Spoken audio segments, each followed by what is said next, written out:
Isang lalaking danggangalang Ravi ang naglalagay ng mga tiles. Isa siyang mason o kantero. Isang manggagawang tinawag sa Renuka Dam Colony sa Sikandra area sa Agra upang gumawa ng isang maliit na trabaho.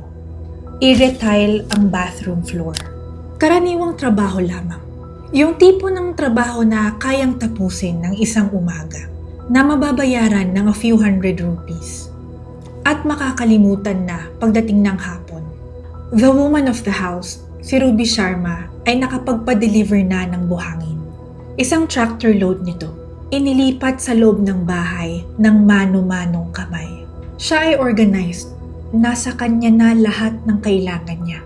Nakatayo siya sa pintuan ng banyo at pinapanood siya na magtrabaho. Naglalagay ng tiles si Ravi, pinapatag niya yung concrete. Talaga namang ginagawa niyang mabuti ang kanyang trabaho. Yun nga lang, wala siyang idea kung ano ang nasa ilalim ng kanyang mga kamay.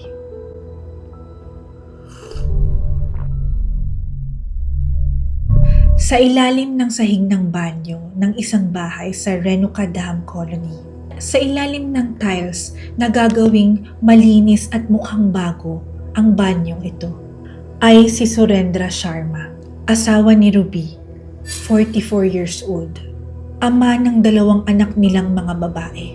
Nawawala, sinabi sa kanyang mga pamilya, ng mga 1 linggo. Ngunit hindi siya nawawala. All this time, nandun siya sa banyo.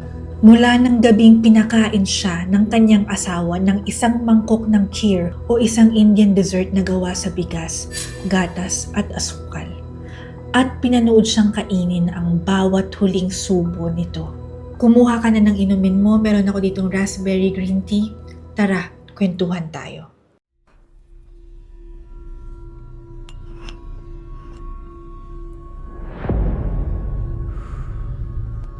Story time tungkol sa bathroom floor murder.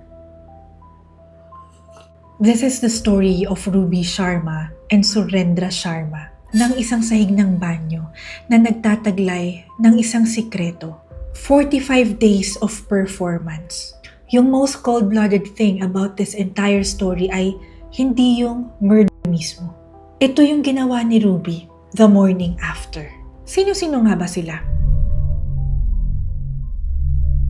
Si Surendra Sharma, katulad nga ng sinabi ko kanina, ay 44 years old. Originally from Bharatpur sa Rajasthan. Nakatira siya kasama ang kanyang pamilya sa Renuka Dam Colony, Agra, ng mga 9 na taon. Meron siyang 2 anak na babae. Ang primary source of income ng kanilang pamilya ay nanggagaling sa pensyon ng yumaong ama ni Surendra. Isang pensyon na hinati sa kanilang magkapatid. Yung isang bahagi ay sa kanyang Kuya Anil Sharma. Hindi ito malaking kita. Ito yung uri ng kita na kailangan ng maingat na pamamahala at hindi nagiiwan ng mga mistakes pagdating sa paggastos. Siya at si Surendra ay kasal ng humigit kumulang 16 years. 2 anak na babae, isang bahay sa isang colony.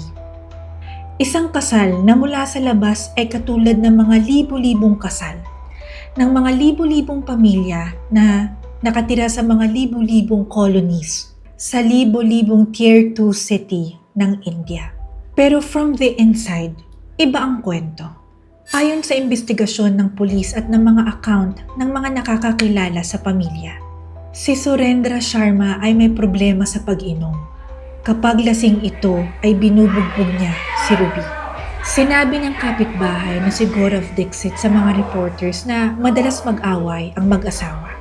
Ang mga bugbog, ayon sa mga pinagtagpi-tagping kwento ng mga pulis mula sa sariling pahayag ni Ruby at sa mga taong nakakakilala at malapit sa kanila, ay hindi occasional na nangyayari.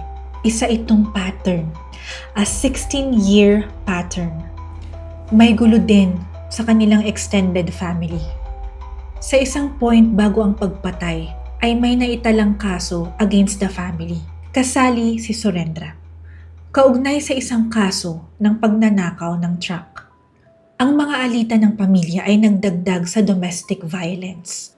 Yung financial pressure mula sa shared pension, Ang mga anak na babae na lumalaki sa isang bahay kung saan ang kanilang ama ay umuuwing lasing at ang kanilang ina ang tumatanggap ng mga consequences.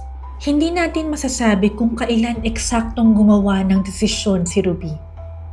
Ang alam lang natin ay kung saan humantong ang desisyong iyon.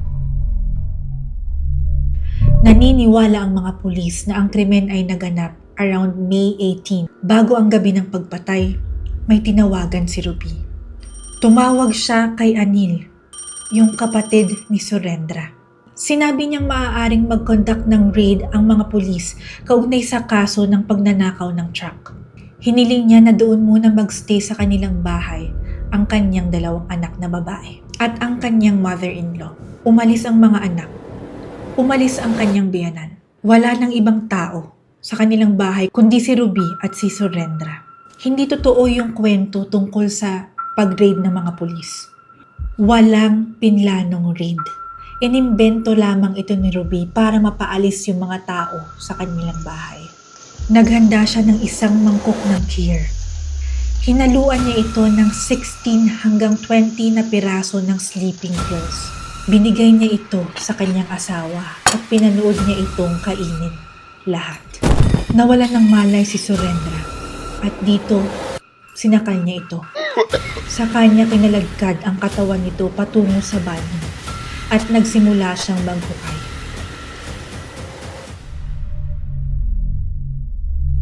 Hindi kahina-hinalang pagkain ang kheer. Isa itong maikukumpara natin sa arroz caldo pero matamis or champurado pero kulay puti. Ito yung uri ng pagkain na ginagawa mo para sa taong mahal mo. Ito yung uri ng pagkain na hindi mo na kailangang ipaliwanag pa kung bakit ka gumawa nito. Siyempre naghanda siya ng kheer, so naturally kakainin to ng asawa niya.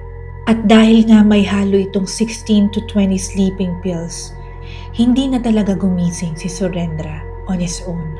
Pinatunayan ng post-mortem report na sinakal si Surendra. Si Ruby mismo yung nag-open ng portion ng bathroom na yun at naghukay dito. Nilagay niya yung asawa niya doon sa hukay. Tinabunan ng mga lupa at graba at kinabukasan ipinatawag niya ang mason. Ito yung bahagi ng kwento na kailangan niyong kumapit talaga. Yung pagpaslang, yes, nakakatakot yun. Pero sa panahon natin ngayon, murder happens. Kadalasan pa nga, yung mga gumagawa ng ganitong klaseng krimen ay mga taong kaklose pa nila in moments of rage or desperation or calculation. Kaya nga nag-i-exist yung criminal justice system dahil sa mga tao na gumagawa ng ganitong bagay. Pero yung ginawa ni Ruby after the murder is something else entirely. So to recap, umorder siya ng truckload of sand, diba? Tapos siya pa yung tumulong na maglipat ng sand na yon from sa labas ng kanyang bahay papasok sa loob para magamit sa paggawa or pag-retile ng banyo. Now, tumawag siya ng mason para mag-retile nga ng banyo, right? Pagkatapos ng lahat ng iyon, tuloy-tuloy niyang ginamit yung banyo na yon for 45 days na parang walang nangyari. Na parang wala siyang binaon sa ilalim ng mga tiles na yun, sa ilalim ng banyo na yun. Yung sand, yung mason, yung pagre-retile ng banyo, hindi siya something na magagawa ng isang tao na nagpapanik. This is logistics. Hindi tumakas si Ruby Sharma. Hindi siya tumawag sa kahit na sino in panic. Hindi siya nag-breakdown. Bagkus, sinupervise niya pa yung trabaho na sa kanya mismo nanggaling. Tapos tinuloy niya lang yung kanyang buhay. Nagluto sa kanyang kusina, natulog sa kanyang kwarto. At araw-araw niyang ginamit ang kanyang banyo, kung saan naroroon si Surendra, ang kanyang asawa. Si Ravi, yung mason na naglagay ng mga bagong tiles, nagsabi sa mga reporters na wala siya even the slightest idea tungkol sa naging papel niya. Habang ginagawa niya yung kanyang trabaho, wala daw kahit na anumang detalye na nagsasuggest na merong kakaiba sa ginagawa niya other than renovation. May 26, 8 days pagkatapos ng murder. Pumunta si Ruby Sharma sa Sikandra Police Station at nag-file ng missing persons report para sa kanyang asawa. Sinabi niya na siya ay nawawala. Hindi niya alam kung saan ito nagpunta, na nag-aalala siya at kailangan niya ng tulong. Sinimulan ng mga pulis ang kanilang investigasyon. Nagtanong-tanong sa mga kapitbahay. At si Ruby ay kasama nila. Very helpful, cooperative. Ayon kay Gaurav Dixit na sinabi niya sa mga reporters, paulit-ulit na tinatanong ng mga kapitbahay si Ruby kung nasaan ba ang kanyang asawa. Never siyang umiwas sa mga katanungan. Palagi siyang present, umaaktong worried. Kung ganun, paano ito nailantad? Kung walang pagkakamaling ginawa si Ruby at lahat ng tao ay kumbensido sa kanyang pagganap, paano nailantad ang lahat ng ito? The case broke not because Ruby made a dramatic error. It broke dahil may dalawang bagay na nangyari na out of her control. Yung una, yung mga suspicious ATM withdrawals. Pagkatapos ng pagkawala ni Surendra, napansin ng mga investigador na may mga withdrawal na ginagawa sa kanyang account. Ang pattern ng mga withdrawal ay nagdulot ng mga katanungan. Sino ang gumagamit ng mga account na ito at kung talagang nawala na yung tao na ito, bakit active pa rin yung account niya? Yung pangalawang pangyayari na mas mahalaga ay yung kapatid ni Surendra na si Anil. Naging suspicious si Anil hindi dahil sa isang pirasong ebidensya, kundi dahil sa isang bagay na mahirap sukatin or i-quantify. Ang pakiramdam, ang instinct ng isang taong kakilala buong buhay nito, si Surendra Sharma, na merong mali, na yung behavior ni Ruby ay hindi nag-a-add up, na hindi na lang basta-basta aalis ang kanyang kapatid. Pumunta si Anil sa mga pulis at sinabi niya yung kanyang mga concerns. Hiniling niya na tignan lahat ng bagay more carefully and closely. Bumalik ang mga pulis sa bahay. And this time, tinignan nila yung mga bagay na hindi nila binigyang pansin noon. Ang ACP Amisha ng Hariparwat Circle ng Agra ang nanguna sa investigasyon. During the routine verification visit, may napansin yung mga investigador. At tinanong nila muli si Ruby with more pressure than before. Sa ilalim ng tuloy-tuloy na pagtatanong ng mga investigador, nag-crack si Ruby. Umamin siya. Itinuro niya sa mga pulis kung nasaan ang katawan. She exactly knows where he was. Siyempre alam niya. Siya ang naglagay dun. Siya mismo ang naglagay dun. Sinira ng mga pulis at ng mga manggagawa ang mga plaster at tiles ng nasabing banyo. Naghukay sila at doon nahanap nila si Surendra Sharma. Ang katawan ay pinadala para sa post-mortem examination. Inaresto si Ruby Sharma. Yung specific cause of death kung nakumpirma ba na due to strangulation or pagsakal o kung meron pang ibang injuries na natamo ang katawan ay naghihintay ng formal na forensic determination. Pero meron pang isang detalye na finlag publicly ang mga pulis. Sabi ni DCP Syed Ali Abbas, mahirap paniwalaan na kayang gawin ito ng isang babae lamang. Kaya tuloy pa rin ang investigation para malaman kung meron pa bang ibang kasabwat si Ruby Sharma.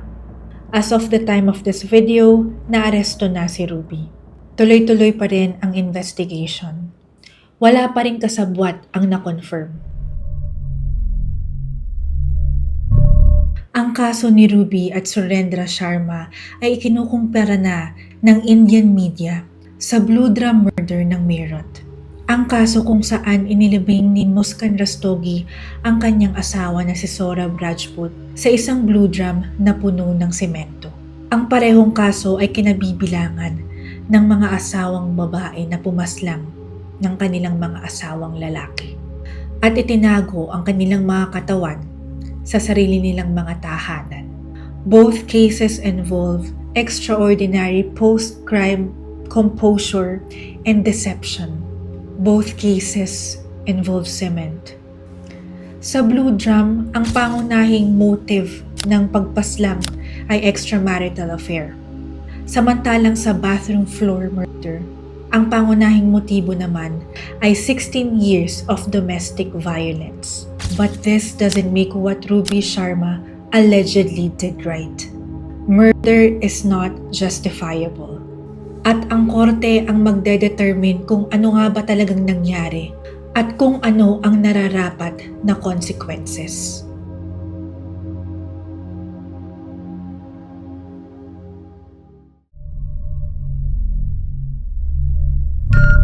And that's our story for today. Kung meron pa kayong storya na gusto nyong i-feature sa ating channel, mag-comment lang kayo sa ating comment section. Thank you for watching, and I'll see you on the next one.